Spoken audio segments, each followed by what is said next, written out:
What if I told you that some of the world's busiest airports have completely vanished without a trace? Welcome to American Memories, where today we're exploring 10 abandoned airports that once connected millions of passengers to destinations around the globe, but now exist only in faded photographs and forgotten memories. These weren't small rural airstrips that quietly closed down. These were major aviation hubs with towering control towers, sprawling terminals, and runways that welcomed everything from crop dusters to supersonic jets. Some served as gateways to entire nations. Others were the beating heart of their communities, and a few were so advanced they seemed decades ahead of their time. But today, they're gone forever, erased by urban development, reclaimed by nature, or simply abandoned to decay. So prepare for takeoff as we journey to 10 remarkable airports that once defined aviation history, but now serve as haunting reminders of how quickly the world of flight can change. Starting our countdown at number 10, we have Floyd Bennett Field in Brooklyn, New York, and this airport represents one of aviation's greatest transformations from triumph to abandonment. When it opened in 1931, Floyd Bennett Field was New York City's first municipal airport, featuring the most advanced facilities in the world. The airport boasted massive concrete runways, state-of-the-art hangars, and a beautiful Art Deco terminal that symbolized the golden age of aviation.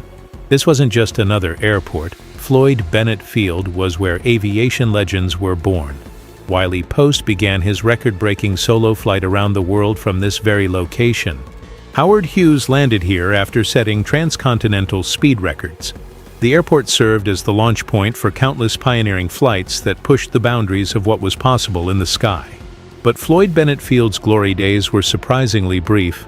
As aircraft grew larger and required longer runways, the airport's limitations became apparent.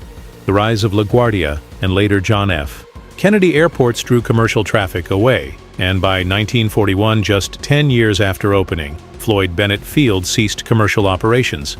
The Navy took over during World War II, but even military use couldn't save this once proud facility. Today, the runways are cracked and overgrown, the terminal stands empty, and what was once New York's gateway to the skies serves only as a park where visitors can walk among the ghosts of aviation history. At number 9, we encounter Stapleton International Airport in Denver, Colorado, and this facility's story proves that even successful airports can vanish completely. For over 60 years, Stapleton was Denver's primary airport, handling millions of passengers and serving as a crucial hub for United Airlines. The airport featured multiple terminals, extensive cargo facilities, and 6 runways that accommodated everything from small private planes to massive cargo jets. Stapleton wasn't abandoned due to failure. Quite the opposite. The airport became so successful that it literally outgrew its location. Surrounded by residential neighborhoods, Stapleton couldn't expand to meet growing demand or accommodate the larger aircraft that were revolutionizing air travel. Noise complaints from surrounding communities created additional operational restrictions that further limited the airport's capabilities. When Denver International Airport opened in 1995, Stapleton closed forever after its final flight departed. But here's what makes this story remarkable. The entire airport was completely erased from existence. Every runway, terminal, and hangar was demolished and replaced with a master-planned community. Today, where jumbo jets once roared down runways, children ride bicycles through suburban neighborhoods. The only reminder of Stapleton's aviation legacy is the preserved control tower that now serves as a monument to an airport that handled over 30 million passengers, but no longer exists. Coming in at number 8 is Kai Tak Airport in Hong Kong. And this facility was famous for having one of the most challenging and dangerous approaches in commercial aviation.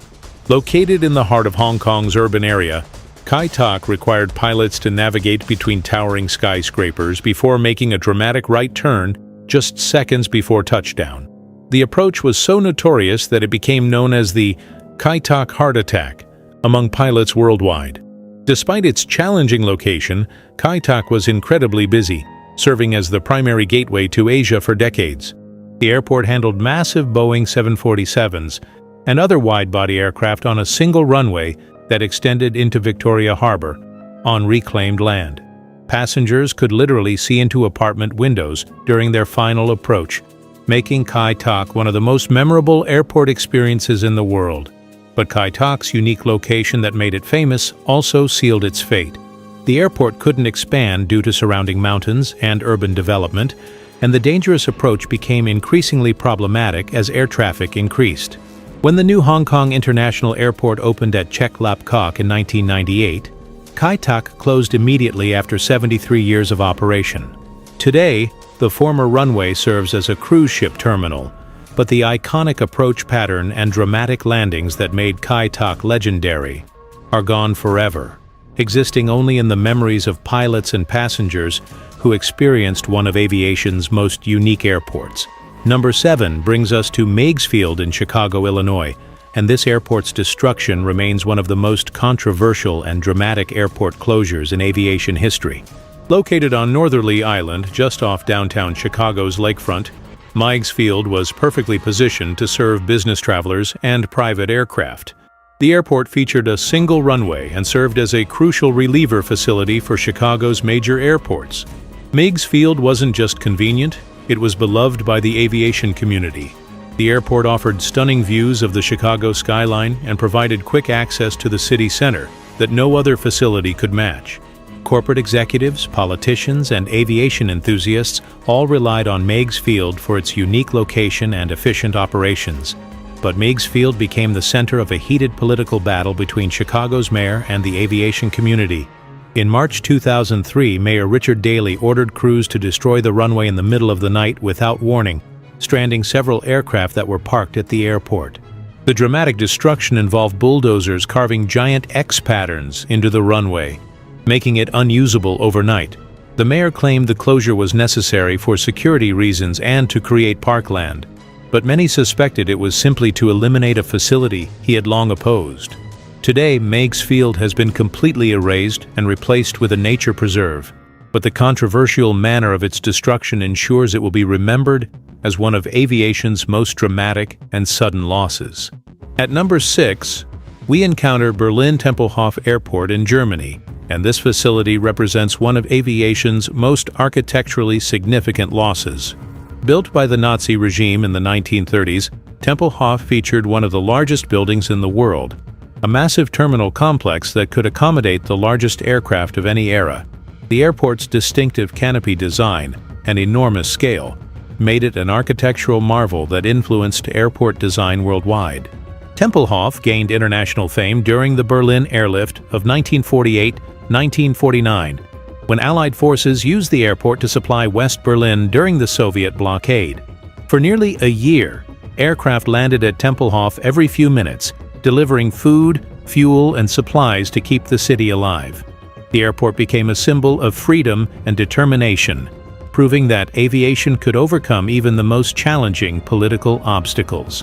Despite its historical significance and continued operational success, Tempelhof closed to commercial traffic in 2008 due to noise restrictions and the opening of Berlin-Brandenburg Airport.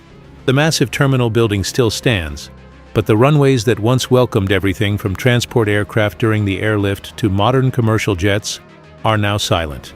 Tempelhof has been converted into a public park where people can walk, bike, and picnic on former runways, but one of aviation's most historically important airports no longer serves its intended purpose. Number 5 introduces us to Idlewild Airport. Wait, you might say, that's John F. Kennedy Airport, which is very much still operating. But here's the fascinating truth. The original Idlewild Airport that opened in 1948 has been completely erased and rebuilt multiple times. The Idlewild that welcomed the first commercial jet flights to New York, that featured the iconic TWA Flight Center and Pan Am Worldport, no longer exists in its original form.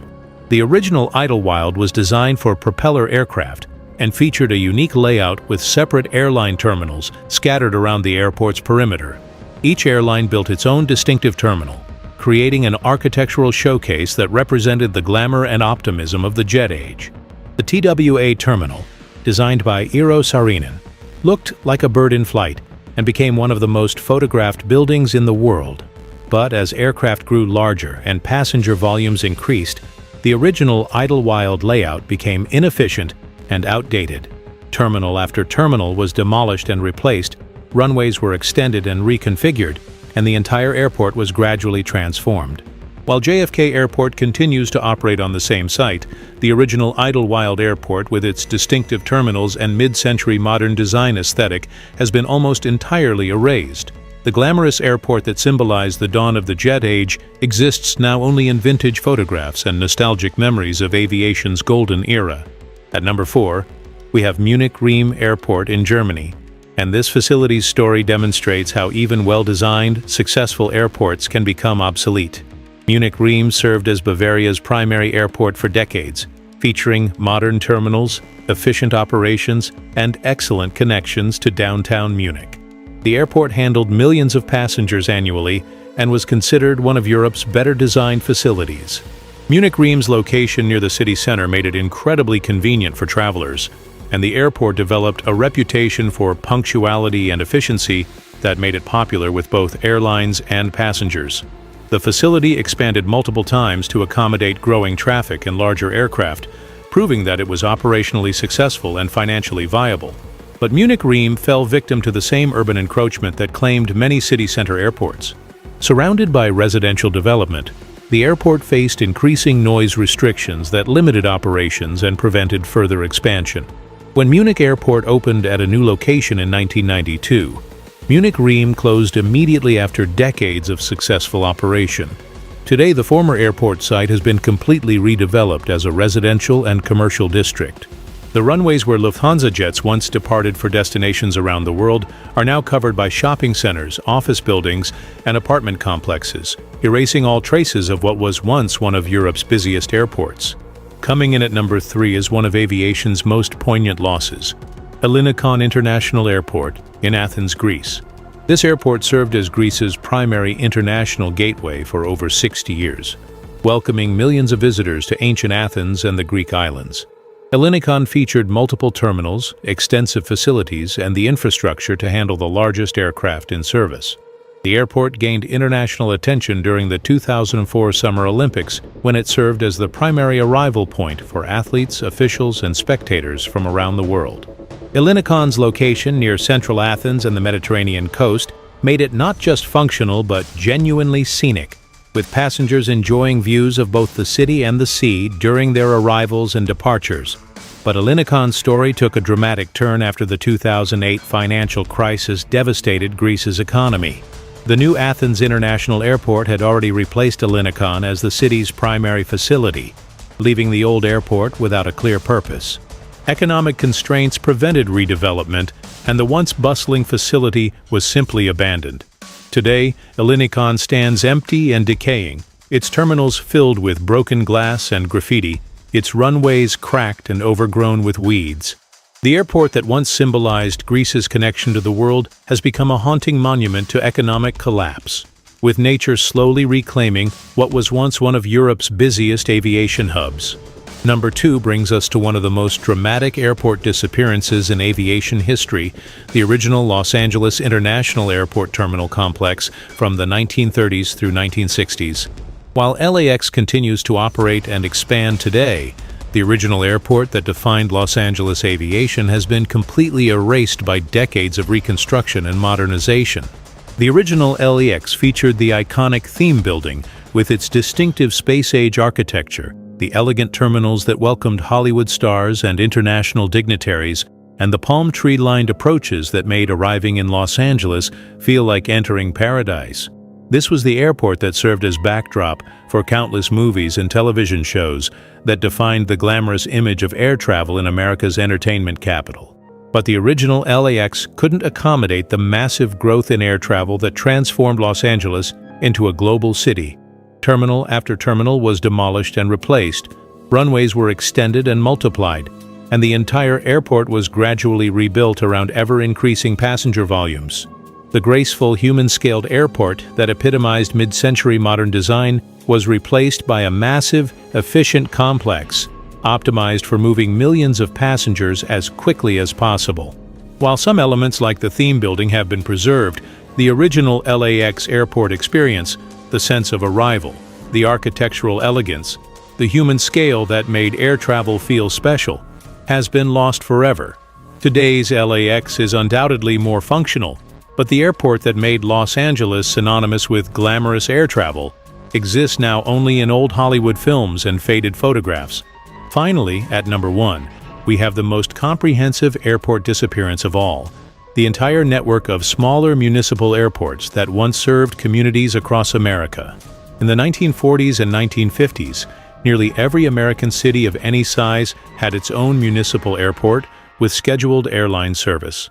These weren't tiny grass strips. They were legitimate airports with paved runways, terminal buildings, and regular passenger flights connecting small communities to the larger aviation network. Towns like Abilene, Texas, Bakersfield, California, and hundreds of others had their own airports served by major airlines flying DC-3s, Convairs, and other aircraft that could operate from shorter runways.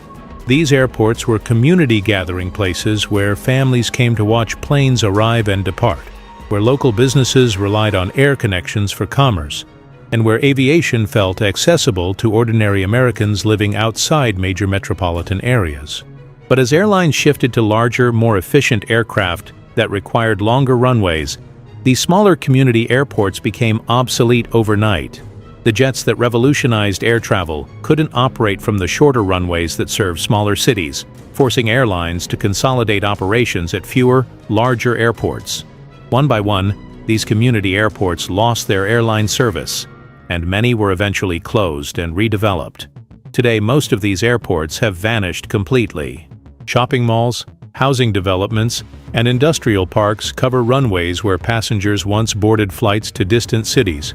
The democratization of air travel that briefly made aviation accessible to small-town America lasted only a few decades before economic forces concentrated air service at major hubs, leaving countless communities without the aviation connections they once took for granted. So there you have it, 10 abandoned airports that no longer exist, each representing a different chapter in aviation's constantly evolving story. From New York's first municipal airport to the community airfields that once connected small-town America to the world, these facilities remind us that even the most successful airports can become obsolete when technology, economics, or politics change the rules of aviation. What's truly striking is how completely these airports have disappeared. Unlike abandoned buildings or unused infrastructure that often remains visible for decades, airports require so much valuable land that they're typically redeveloped immediately after closing. The runways where countless passengers began journeys to distant destinations are now covered by suburbs, shopping centers, and parks, erasing nearly all evidence of their aviation heritage. These lost airports also represent lost opportunities and vanished experiences. The convenience of downtown airports like Meigs Field, the architectural beauty of terminals like the original TWA Flight Center, and the community connections provided by small-town airports are experiences that today's travelers will never enjoy. Progress in aviation has brought us larger, more efficient, and safer air travel, but it has also cost us some of the charm and accessibility that made flying special for earlier generations. What do you think? Do you remember flying through any of these vanished airports, or have you heard family stories about air travel in the era when every community had its own airport? Are there any abandoned airports in your area that have been converted to other uses? Let me know in the comments below. I'm always fascinated by stories of aviation infrastructure that once connected our communities but now exists only in memory. If you enjoyed this journey through aviation's lost gateways, make sure to hit that subscribe button and ring the notification bell so you never miss our explorations into the fascinating world of American memories. Until next time, remember that every airport has a story. And sometimes the most interesting stories belong to the airports that no longer exist to tell them.